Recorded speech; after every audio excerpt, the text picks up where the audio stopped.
सुदामा और श्री कृष्ण की मित्रता एक प्रेरणादायक कथा। बहुत समय पहले की बात है। द्वापर युग में उज्जैन के पास एक छोटे से गांव में सुदामा नाम का एक ब्राह्मण रहता था। सुदामा बहुत ही गरीब था, लेकिन वो अत्यंत विद्वान, विनम्र और भगवान का भक्त था। उसकी पत्नी का नाम सुशीला था। घर में गरीबी इतनी थी कि कई बार भोजन तक नसीब नहीं होता था, लेकिन फिर भी सुदामा ने कभी भगवान से शिकायत नहीं की। वो हमेशा संतोष और भक्ति में ही जीवन बिताता था। सुदामा और भगवान श्री कृष्ण बचपन के मित्र थे। दोनों ने अपने गुरु संदीपनी मुनि के आश्रम में साथ साथ शिक्षा प्राप्त की थी। उस समय दोनों साथ पढ़ते, खेलते और गुरु की सेवा करते थे। आश्रम में उनका जीवन बहुत सादा था। उन्हें रोज जंगल से लकड़ी लानी होती थी, आश्रम के काम करने होते थे और फिर पढ़ाई करनी होती थी। एक दिन की बात है। गुरु माता ने श्री कृष्ण और सुदामा को जंगल से लकड़ियां लाने के लिए भेजा। दोनों मित्र खुशी खुशी जंगल में गए और लकड़ियां इकट्ठा करने लगे। अचानक मौसम खराब हो गया और तेज बारिश शुरू हो गई। चारों ओर अंधेरा छा गया। दोनों मित्र एक पेड़ के नीचे बैठ गए और पूरी रात वहीं ठंड और बारिश में बिताई। सुबह जब बारिश रुकी तो गुरु संदीपनी मुनि अपने शिष्यों को ढूंढते हुए जंगल पहुंचे। उन्होंने देखा कि श्री कृष्ण और सुदामा भीगे हुए ठंड में बैठे हैं, लेकिन उन्होंने आश्रम का काम अधूरा नहीं छोड़ा। गुरुजी उनकी सेवा और निष्ठा देखकर बहुत प्रसन्न हुए और उन्हें आशीर्वाद दिया कि उनका जीवन महान होगा। समय बीतता गया। शिक्षा पूरी होने के बाद दोनों मित्र अलग अलग दिशाओं में चले गए। श्री कृष्ण द्वारका के राजा बन गए और सुदामा अपने गांव लौट आए। सुदामा ने एक साधारण जीवन चुना। उन्होंने विवाह किया और परिवार बसाया, लेकिन गरीबी ने उनका साथ नहीं छोड़ा। उनके घर में कभी कभी कई दिनों तक भोजन नहीं बनता था। उनकी पत्नी और बच्चे भूखे रह जाते थे, लेकिन सुदामा फिर भी भगवान का नाम लेते रहते थे। उनकी पत्नी कई बार सोचती थी कि सुदामा के मित्र तो स्वयं द्वारिका के राजा श्री कृष्ण हैं, फिर भी वे उनसे सहायता क्यों नहीं मांगते। एक दिन उनकी पत्नी ने साहस करके कहा, स्वामी, आप कहते हैं कि श्री कृष्ण आपके बचपन के मित्र हैं। अगर आप उनसे मिलने द्वारिका जाएं तो शायद वे हमारी मदद कर दें। सुदामा पहले तो संकोच करने लगे। उन्हें लगा कि इतने बड़े राजा के पास जाकर सहायता मांगना उचित नहीं होगा, लेकिन पत्नी के आग्रह पर उन्होंने सोचा कि वे अपने मित्र से मिलने जरूर जाएंगे। जब सुदामा द्वारिका जाने लगे तो उनकी पत्नी ने घर में खोजकर थोड़ा सा चिवड़ा यानी पोहा इकट्ठा किया।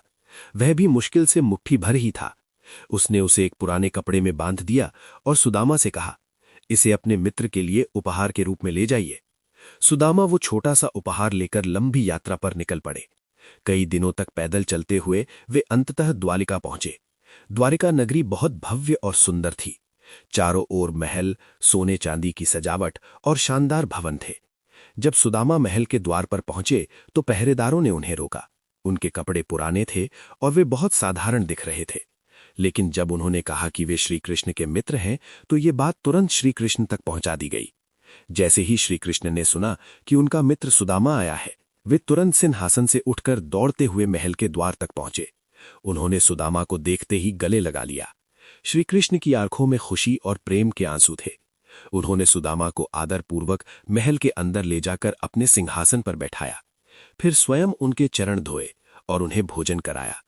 द्वारिका के लोग ये देखकर आश्चर्यचकित थे कि द्वारिका के राजा एक गरीब ब्राह्मण के साथ इतना सम्मान और प्रेम से व्यवहार कर रहे हैं। श्री कृष्ण और सुदामा दोनों पुराने दिनों की बातें करने लगे। वे आश्रम के दिनों को याद कर रहे थे, कैसे वे साथ पढ़ते थे, साथ जंगल जाते थे और गुरु की सेवा करते थे। इसी बीच श्री कृष्ण की नजर उस छोटे से पोटली पर पड़ी जो सुदामा अपने साथ लाए थे। श्री कृष्ण ने मुस्कुराते हुए पूछा, मित्र, तुम मेरे लिए क्या लाए हो। सुदामा को बहुत संकोच हुआ। उन्हें लगा कि इतनी बड़ी नगरी के राजा के लिए ये साधारण चिवड़ा देना ठीक नहीं होगा, लेकिन श्री कृष्ण ने प्यार से वो पोटली ले ली और बड़े आनंद से चिवड़ा खाने लगे। श्री कृष्ण ने कहा, मित्र, तुम्हारा ये उपहार मेरे लिए अमूल्य है। इसमें तुम्हारा प्रेम छिपा है। सुदामा कुछ दिनों तक द्वारिका में रहे। उन्होंने कभी भी अपनी गरीबी के बारे में श्री कृष्ण से कुछ नहीं कहा। वे केवल अपने मित्र से मिलकर ही बहुत खुश थे। कुछ दिन बाद सुदामा ने अपने घर जाने की अनुमति मांगी। श्री कृष्ण ने उन्हें प्रेम से विदा किया। सुदामा पूरे रास्ते यही सोचते रहे कि उन्होंने श्री कृष्ण से कोई सहायता नहीं मांगी, लेकिन उन्हें इसका कोई दुख नहीं था। जब सुदामा अपने गांव पहुंचे तो उन्होंने देखा कि जहां उनकी टूटी फूटी झोपड़ी थी वहां अब एक सुंदर महल खड़ा है। चारों ओर हरियाली थी और उनके घर में सुख समृद्धि आ गई थी। उनकी पत्नी सुंदर वस्त्र पहनकर बाहर आई और उन्हें देखकर बहुत प्रसन्न हुई। सुदामा समझ गए कि ये सब उनके मित्र श्री कृष्ण की कृपा है। उन्होंने बिना मांगे ही उनकी सारी गरीबी दूर कर दी थी। सुदामा की आंखों में आंसू आ गए।